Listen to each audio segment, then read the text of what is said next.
What is killing your reach on LinkedIn in 2026? LinkedIn reach is down 50 to 65% in 2026. And the loudest voices on this platform will tell you that it's the algorithm's fault. Let me clarify, it's not. The algorithm didn't randomly decide to punish good creators. It has actually just gotten smarter. The algorithm is getting better at finding content that real people want to read and promotes less and less of what they don't want to.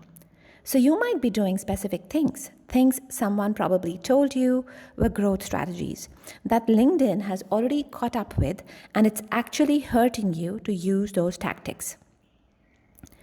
Today, I'm going through all of them with the actual data behind why they stopped working and what to do instead. So before I get into that list, I want to give you about 90 seconds of context because understanding why reach is declining gives you the bigger picture. In late 2024 and through 2025, LinkedIn replaced its old algorithm with a new system called 360 Brew. It's a 150 billion parameter developed for LinkedIn style ranking and recommendation tasks. Prior to 360 Brew, the old algorithm worked on what's called a social graph.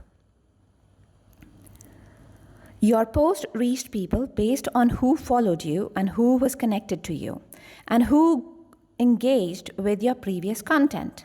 Follower count mattered a lot. Network size mattered a lot. But 360 Brew works on an interest graph. It no longer distributes your content primarily based on who follows you. It distributes based on topic relevance, whether your content matches the interests of people who aren't even in your network yet. And it uses something called the depth score as its primary ranking signal. Not likes, not comments, how long someone actually spent reading your post, whether they save it, whether the conversations in your comments are genuine exchanges between real people. So make sure that you've gone ahead and watched the previous episode, and now let's get into why LinkedIn reach is actually shifting in 2026. The number one killer is automation tools. The first thing killing reach, and in some cases it's even causing people entire accounts, is automation tools. And I know some of you are going to really feel this one. And I want you to stay with me rather than get defensive, because people selling these tools are very good at making them sound logical. The pitch is always going to be the same. Why do outreach yourself when a tool can send 500 connection requests a week? Why write individual DMs when a sequence can fire automatically and connect you with people, maybe even 200 in a week? But here's what the data actually shows. As per Grow Leads, 23% of LinkedIn users face account restrictions within 90 days of using automation tools. That's about 1 in 4. And in March of this year, March 25th, 2026, LinkedIn removed Hey Reach's company page and several leadership profiles from the platform. One of the largest, most well-known automation platforms on the market was gone overnight. Now, LinkedIn's detection system is not a simple rule set.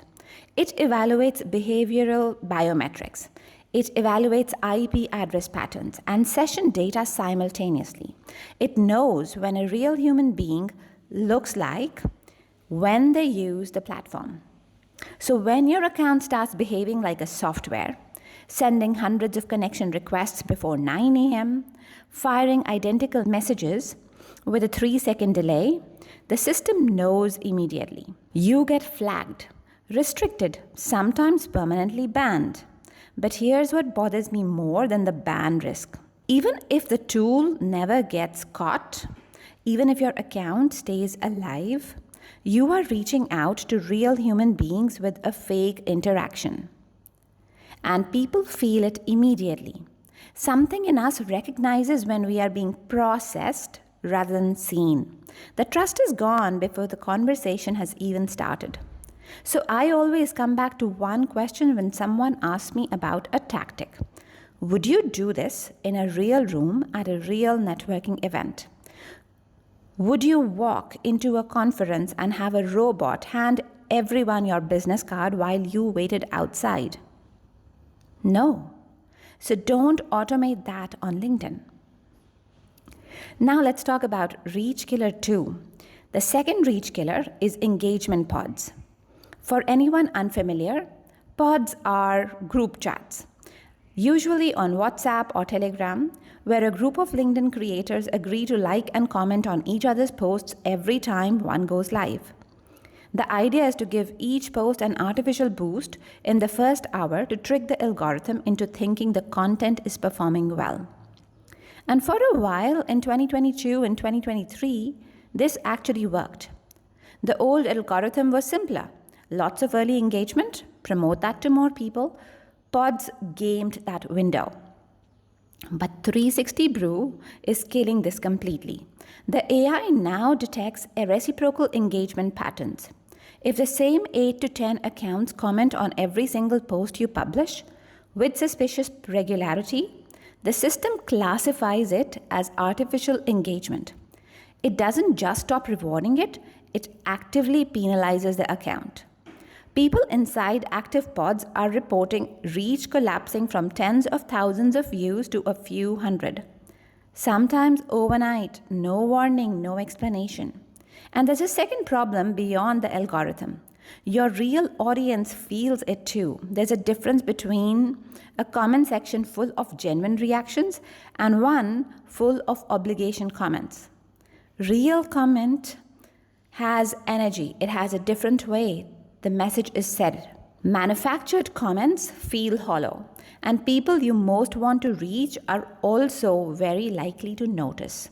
The next reach killer almost catches everyone off guard, and it's one of the simplest fixes on this entire list. Posts with external links are not having as much reach, because LinkedIn's commercial model depends entirely on keeping users on the platform. So every link you put in a post body is sending people away. This is why your podcast episode got 200 views, or your blog post, your freebie, your website link. The fix is almost simple. Put the link in the first comment. I said, yeah, this was easy to fix. The fourth killer is engagement bait. And this one was taught as a strategy for years, so I want to address it carefully. Comment yes if this resonated, tag someone who needs to hear this, or like if you agree. I know, it sounded like community building, but it wasn't. 360 Brew actively suppresses engagement bait. The AI can now detect low satisfaction interactions, a reflexive yes in the comments, a tag nobody asked for, and it classifies them as low value signals. So when your post fills with this kind of engagement, your depth score tanks, distribution slows. Once these were tactics to boost engagement, today they are signal to the algorithm that your content isn't worth reading. Real engagement looks like a genuine question in the comments, a disagreement that sparks a thread, somebody saving your post to come back to it. That's what 360 Brew is looking for. So now let's talk about Reach Killer 5, generic AI content. Now this is the one everyone is arguing about right now, AI generated content. Let me be precise about this because there is a lot of noise. LinkedIn does not technically penalize AI written content. What it penalizes is content that is generic and not getting engagement. When someone starts reading similar sounding content they've read elsewhere and stop after 3 lines, which they will do because they've seen it 100 times written by AI, then the LinkedIn algorithm reads it as low value content and stops pushing it. So here's my honest take. AI as a tool is fine. Using it to structure ideas, clean up draft, or speed up your process, that's just working smart. But AI as a replacement for your voice, your thinking, your specific experience, that's where reach dies because it can't replace you. The question to ask about any piece of content is not, did a human write this? It's, Does this sound like it could have only come from one specific person? If the answer is no, it doesn't matter who or what wrote, it's not going to work. Reach killer 6, topic hopping. And the sixth and the final reach killer brings us back to what 360 Brew is fundamentally designed to do. The algorithm needs to categorize you. It needs to build a semantic story about you, a clear picture of your topics, your expertise, your audience, so it knows who to show your content to. If the algorithm can clearly label you, the specific topics you talk about, then it can serve your content to everyone on LinkedIn who cares about that topic. So here's a big LinkedIn reach killer. Topic hopping. Posting about mindset 1 week, then your morning routine, then a travel photo, then a business trip, then a rant about your industry. To you, it might look like range. To the algorithm, it looks like noise. It doesn't know what category to file you under. And without that category, it doesn't know who to recommend you to. So 2 to 3 topics. Stay there. Go deeper instead of broader. Until someone who has never heard of you can land on your profile and within 30 seconds understand exactly who you help and how. That's when the algorithm starts working for you instead of against you.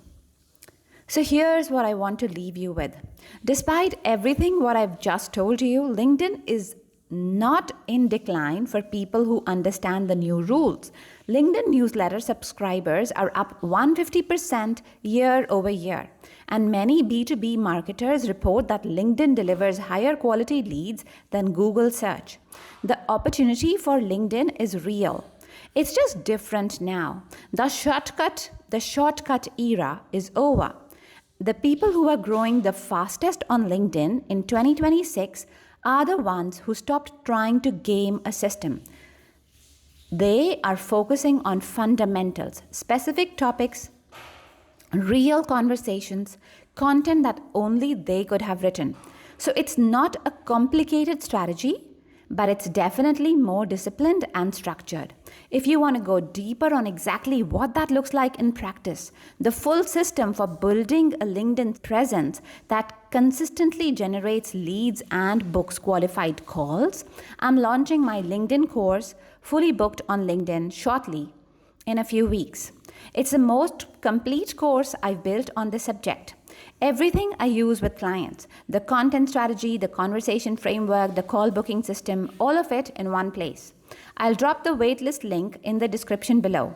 If you're serious about making LinkedIn work for your business this year, get on it before the doors open. And if this video gave you something useful, subscribe. I put content out every week on what's actually working on LinkedIn right now. I'll see you in the next one.